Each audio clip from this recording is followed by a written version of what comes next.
Most people misunderstand the physics of silence. They think it's a vacuum, a hollow space where nothing happens. They are fundamentally wrong. Silence isn't the absence of sound, it's a sophisticated form of observation. It's the vantage point of the person standing in the corner of a crowded room, watching the light hit everyone else while they remain perfectly, safely in the shade. It is a clinical position, one that allows you to map the fault lines in a person's character before they even know they're cracking. For 28 years, I was the resident expert on that shade. In the house I grew up in, there was only so much light to go around, and my brother, Leo, consumed it like a dying star, leaving the rest of us to navigate the cold. If you walked down the main hallway of my parents' home, you'd see the curated museum of the Golden Boy. There was Leo's varsity jersey, Leo's graduation cap tossed in the air, Leo's first big win in a venture capital firm that my father actually funded. My presence was a literal footnote, a single, dusty photo near the coat closet from a high school debate tournament where I'd taken first place. Even then, the glass was smudged, as if someone had used the frame to steady themselves while putting on their shoes. At 28, I realized that to my parents, I wasn't a daughter, I was background noise. I was the steady, low-frequency hum of a refrigerator, reliable, necessary, and completely ignored until it stops working. There is a specific kind of sensory detail to being overlooked at family functions. It's the sound of my mother's voice climbing an octave when she talks about Leo's innate star power, and the way it drops into a flat, patient, almost bored hum when she asks how my little real estate job is going. My mother, Diane, always smelled of magnolia perfume, a scent that filled a room like a floral invasion, masking the scent of the bleach she used to keep the garden path immaculate. She ran the social calendar like a PR firm, and I was the client she'd quietly dropped from the roster. My father, Richard, was worse. He ran the household the way he'd run a production floor, with budgets, timelines, and a final say that felt like a gavel hitting a block. He measured success by whose kid got mentioned in the church bulletin first, and since I didn't play Leo's game of loud, visible triumphs, I was considered a structural failure. Being invisible isn't just about not being seen, it's about the air in a room feeling thinner when you enter it. It's the way my family would unconsciously hold their breath, waiting for me to leave so the real conversation, the one about Leo's visionary future, could resume. But I didn't mind the shadows. Not really. Because while they were busy staring at the sun that was Leo, I was learning the architecture of the dark. I was watching. I was listening.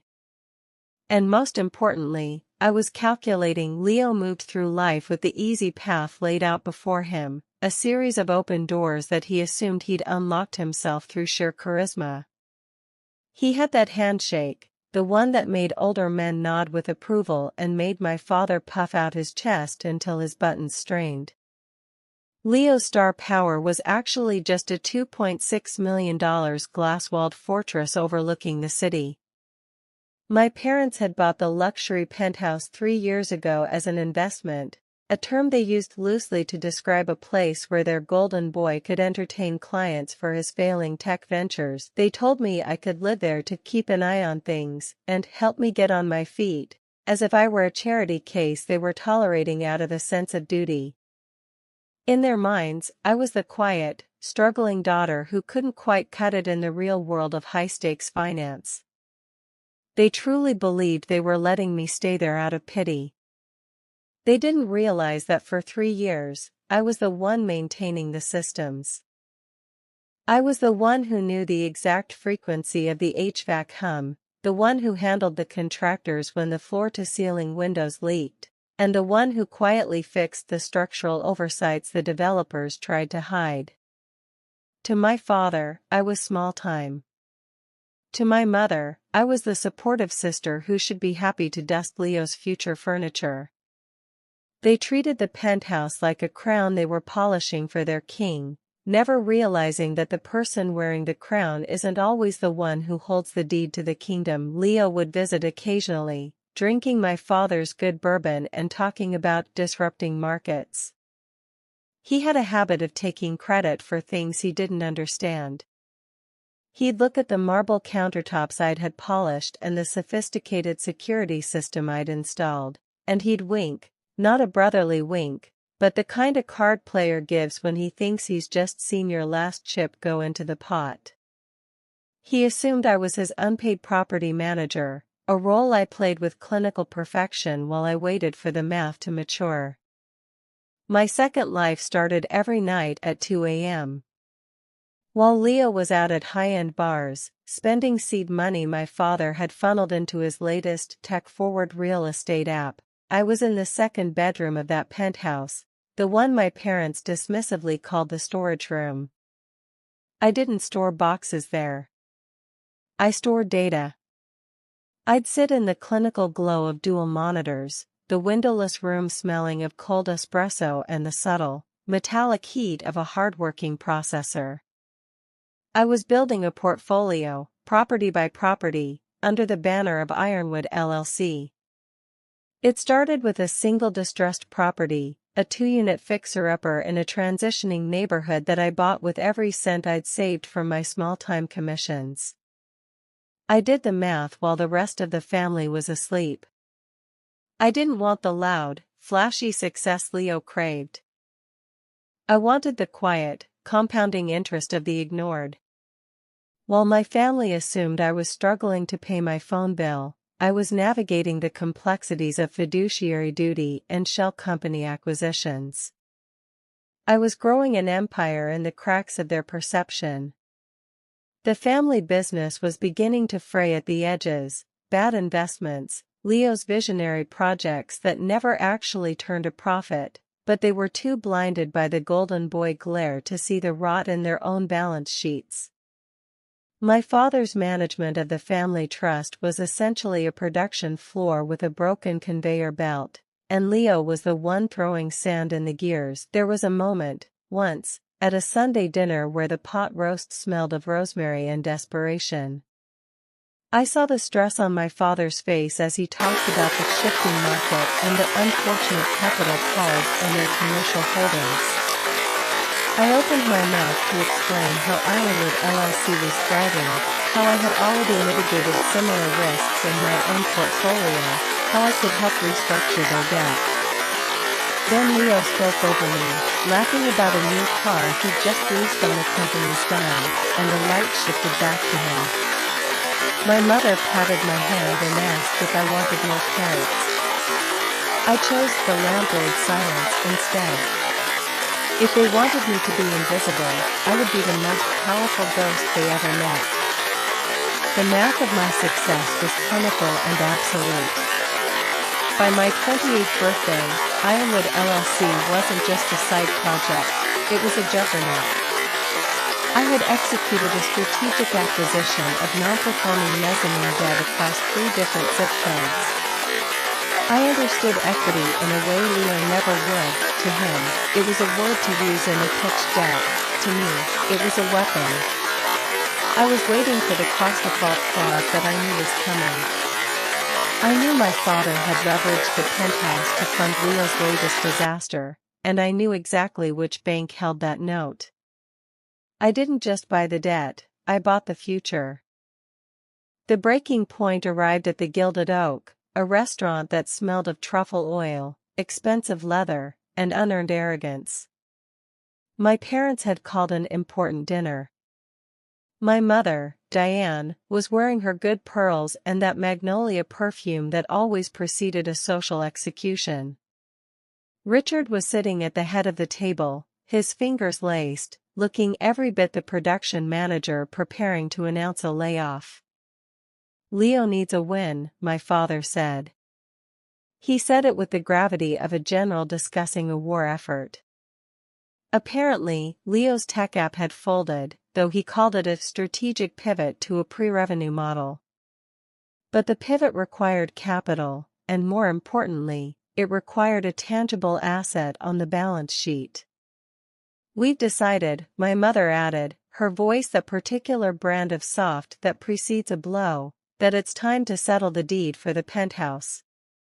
For your own good, Sarah, we think it's best if you vacate by the end of the month. We're signing the property over to Leo. He needs the asset on his balance sheet to secure the next round of mezzanine funding."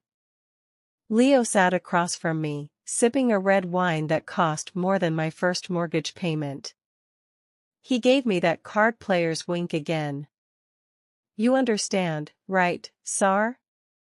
Family helps family. And let's be honest, you've been living there for free for 3 years.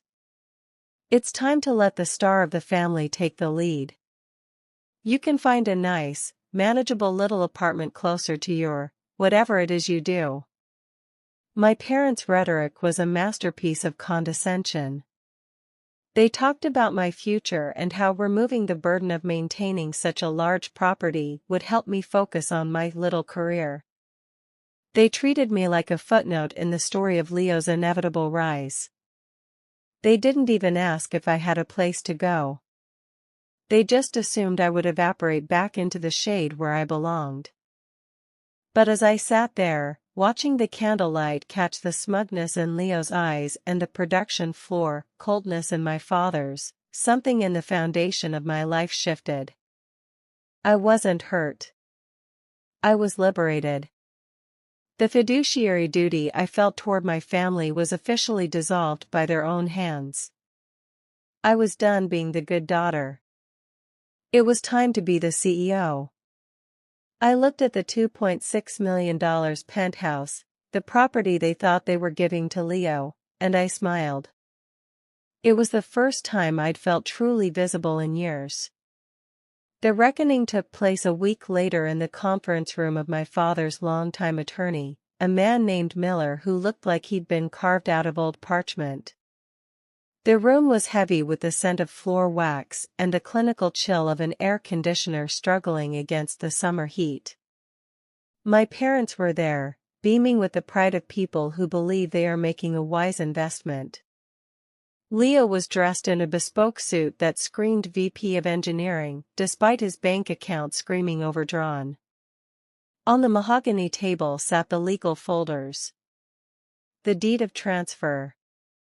The documents that would officially strip me of my home and hand the keys to the brother who had never worked a day in his life without a safety net. They didn't even look at me. I was a witness to my own eviction, a mere formality in the coronation of King Leo. "Let's get this wrapped up," my father said, reaching for his fountain pen. "Leo has a meeting with his new board at 2. And we need this asset registered and the encumbrances cleared by end of business." I didn't reach for a pen. I reached for my own folder, a slim, professional leather binder with the Ironwood LLC logo embossed in silver on the corner. The physical weight of it felt like a hammer. I slid it across the table, the leather squeaking against the polished wood. "Before anyone signs anything," I said, my voice as calm as a frozen lake, "you might want to check the chain of title. Specifically, the fiduciary disclosures regarding the underlying debt of this entire building." The silence in the room changed. It was no longer my weapon, it was their cage. My father frowned, his production manager eyes scanning the room for the source of the interruption. Leo scoffed, leaning back and checking his gold watch. "Sarah, don't make this difficult. It's a simple transfer. Dad owns the entity that owns the unit. He's moving it to me. It's Real Estate 101. Actually, Leo, it's advanced acquisitions," I said. I didn't look at him. I looked at Miller, the attorney. Miller's hands were starting to shake as he opened my folder. You see, Dad, your investment was leveraged against a mezzanine loan that was sold into a secondary market 6 months ago. That loan contained a cross-default clause triggered by the insolvency of your primary commercial holdings, the ones you've been using to fund Leo's pivots. My father's face went from tan to a ghostly, paper white in about 3 seconds. He looked at the documents Miller was now frantically reading. The audit trail. The proof of purchase. The Ironwood LLC articles of incorporation with my name listed as the sole managing member. I executed a strategic acquisition of that non-performing debt, I continued, my voice gaining a clinical edge. When the default was triggered, Ironwood LLC exercised its right of first refusal. We didn't just buy the note. We accelerated the foreclosure on the primary deed of trust. By the time you called that dinner at the Gilded Oak, I had already cleared the title. You. My father's voice lost all its authority. It was thin, like old wire. You own the building? I don't just own the building, Dad, I said, leaning forward into the light. I own the penthouse. I own the lobby you walked through. I own the parking space Leo has his leased SUV in. I own the air you're breathing in this room because I own the HVAC contract. Through Ironwood, I am the primary lien holder and the beneficial owner of every square inch of this property. There is no transfer for you to sign, because you have no equity left to transfer. You are attempting to sign over an asset that belongs to me. Leo's smugness evaporated, replaced by a look of raw, unadulterated fear. He looked like he'd been struck. His star power had been snuffed out by a girl who'd spent her life in the shade. He realized, finally, that he hadn't been playing against a sister. He'd been playing against a landlord who had been documenting his every failure for years. The execution of justice is a quiet process. There were no shouts, no dramatic displays of anger. Just the sound of my father putting his expensive pen down and the realization that the golden boy was standing on a floor that no longer belonged to him. The magnolia perfume my mother wore seemed to sour in the clinical air of the office. I took the deed of transfer from the table, the one my father had intended to sign, and I slowly, methodically tore it in half. The sound of the paper rending was the most satisfying thing I'd ever heard. Leo doesn't have a claim to this property, I said. He never did. You gave him a pedestal built on air and my silence. I built a foundation on iron and his debt. I pulled 2 more documents from my binder. The first was an eviction notice for Leo. It was clinical, professional, and gave him 72 hours to clear his things from the office he'd been using in my building. The second was a new tenant agreement for my parents. I'm not heartless, I said, looking my mother in the eye, but we're done with the fantasy. You can stay in your home, but the market rate has changed. And your star is no longer the beneficiary of my equity. From now on, your relationship with this property is governed by a lease, not a legacy. You will pay rent to Ironwood LLC. You will follow the building's bylaws. And if I hear one more word about Leo's potential while I'm the one carrying your amortization schedule, the lease will be terminated for cause. The shift was absolute. I was no longer the daughter asking for a seat at the table. I was the person who owned the table, the chairs, and the room they were sitting in. I dictated the terms: a full audit of the family's remaining assets, a cessation of all seed money to Leo's failures, and a formal acknowledgement that Mike's small-time real estate job was actually the only thing keeping them from the street. Leo tried to speak, to charm, to negotiate, to family helps family his way out of the hole he dug. I didn't let him finish. I didn't even give him the courtesy of an argument. The silence is over, Leo. From now on, you'll hear from my attorneys regarding your move-out inspection. And the next time you want to be the star of the family, make sure you're not standing in someone else's light. It makes it too easy to see where you're failing.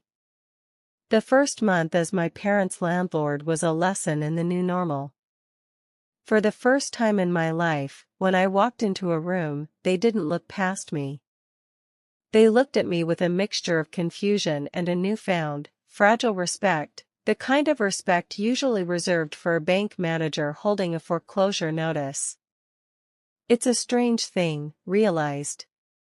They finally see me, but only because I hold the deed. Leo is gone now, living in a manageable apartment 3 zip codes away, finally learning the math of a world that doesn't hand out trophies for breathing. My father doesn't puff his chest out anymore. He spends a lot of time looking at the marble counters, perhaps finally realizing that the marble was paid for by the daughter he called small time, with money he didn't even know existed. I still sit by the window of the penthouse sometimes, watching the city lights. But I don't feel like a shadow anymore. I understand now that the landlord's silence isn't about hiding, it's about timing. It's about knowing exactly when the bridge will hold your weight and exactly when the walls will hold your truth. Some families teach you how to love. Mine taught me how to own. And in the end, I think I prefer the deed. If this story reminded you of your own worth, or if you've ever been the one standing in the shade while someone else took all the light, leave a comment below. I read every single one, and I understand the weight of your silence. Remember to subscribe to Roast and Reckoning. I'll have the coffee ready, the documents organized, and another reckoning waiting for you tomorrow. You belong here. This is a place where the invisible are finally seen. Stay sharp. Stay quiet. And always keep your equity close.